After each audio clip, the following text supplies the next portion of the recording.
You know, the 1976-77 NHL season was probably the best for the Montreal Canadiens in team history.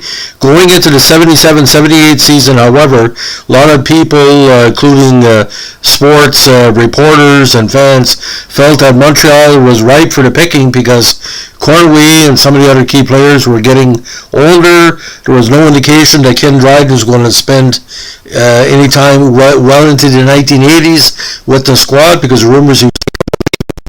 As it ended up, it was probably one of the most interesting campaigns in NHL history.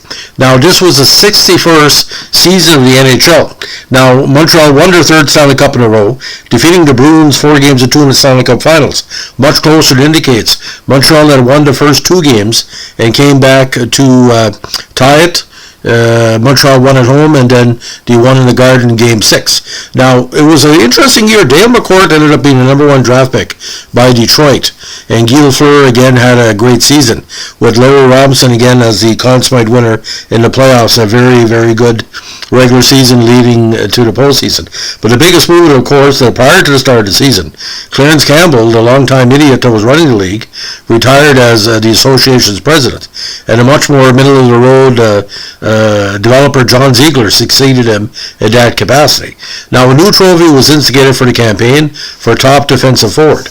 The Frank J. Selke Trophy, which made his debut this season, of course, went to Bob Gainey, sort of the originator of what he called the Russian called the defensive offensive forward. Now, a longtime left winger from Montreal, eventually became team captain. Now, on June 14, 1978, the league eventually approved a merger of the financially struggling Cleveland Barons and the Minnesota North Star franchises, reducing the number of teams to 17, with the North Stars, now the Dallas Stars, assuming the Barons' place in the Adams division.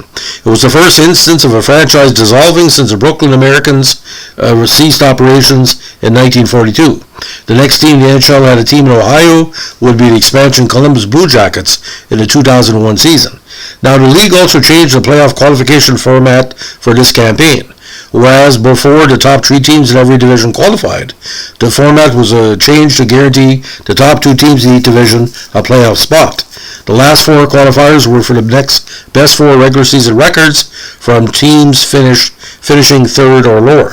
Now, squads were also required to place the last names of players on the back of all jerseys starting with this season. But Toronto Maple Leafs owner Harold Ballard initially refused, fearing that he would not be able to sell programs at his team's games. Responded by threatening to levy a fine on the team in February 78, so Ballard complied by making the letters the same color as the background they were on, which for the team's road jerseys were blue. The league threatened further sanctions, and despite playing more than one game, Ballard's Maple Leafs finally complied in earnest by making the letters white on blue road jerseys. Blue letter names would not come to the white home jerseys until the following year. Now, officials then began wearing their surnames on the back of their sweaters instead of being identified by numbers as they were previously. The NHL returned to using uniforms, the numbers for officials for the 94-95 season, and of course the names were taken off, blaming Kowarski, Gregson, and Fraser.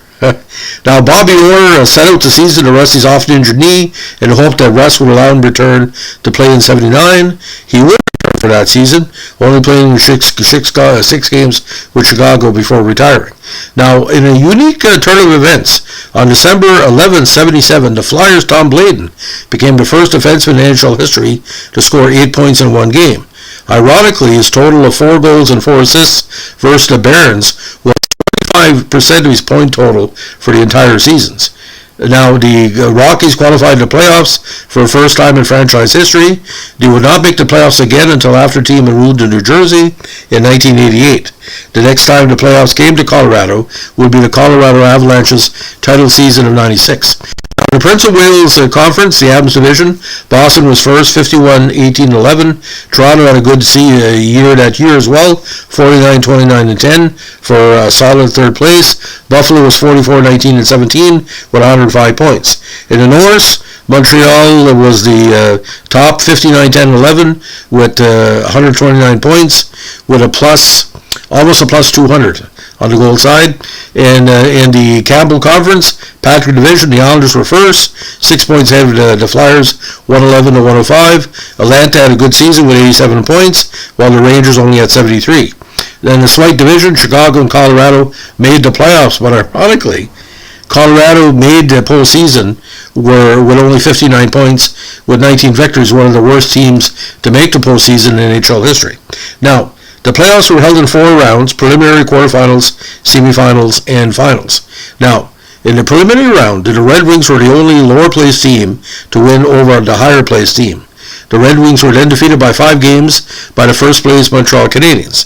The Toronto Maple Leafs defeated the Kings and advanced to the quarterfinals, where the Leafs, of course, upset the third-place New York Islanders in 7 games on McDonald in overtime in the infamous final contest. 6 playoff against Montreal, and of course Montreal won in 4 games to advance to the finals. In the other groupings, the higher placed team won each round, and the second place Bruins advanced to the finals against the Canadiens. Now, the Rockies, again coming back to them, made their one and only playoff appearance in the prelim round against the Flyers and were swept 2 straight. It would take again another 10 years before they make the playoffs.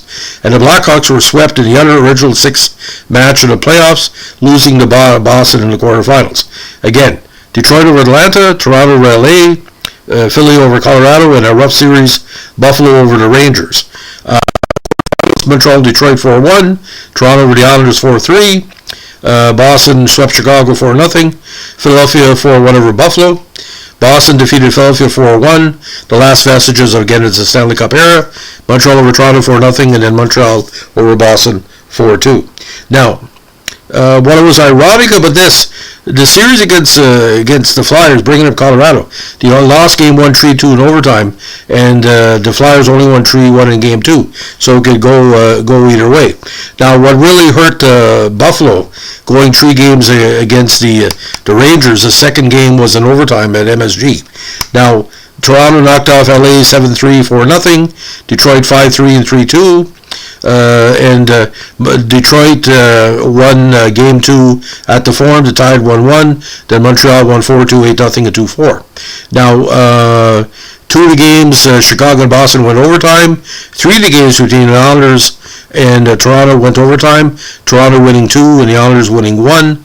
The Flyers series was very close. No team scored more than 4 games in any individual 5 games.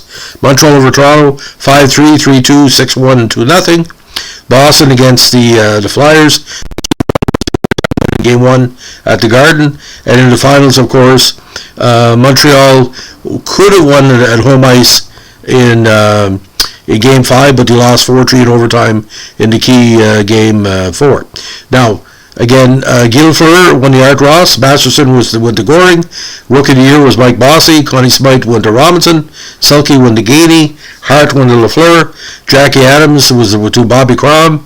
Best defenseman, Dennis Potvin. Lady Byng to Butch Goring. Lester Pearson Award, Guy Lafleur, regular season. Dryden LaRocque won the Vezina, and Lester Patrick went to a number of people, including Phyllis Rizzuto, Tom Fitzgerald, William Thayer Tuft, and William Wirtz. Now, the All-Star teams, Dryden, Potvin, Park, Trottier, Lafleur, and Gillies, pretty well the best players of that era. Second team, and kind of an upset, Donnie Edwards, Larry Robinson, Solomon, Sittler, Bossy, and Schutt. Put it this way, 10 of the greatest players of all time. Don Edwards, again, very underrated.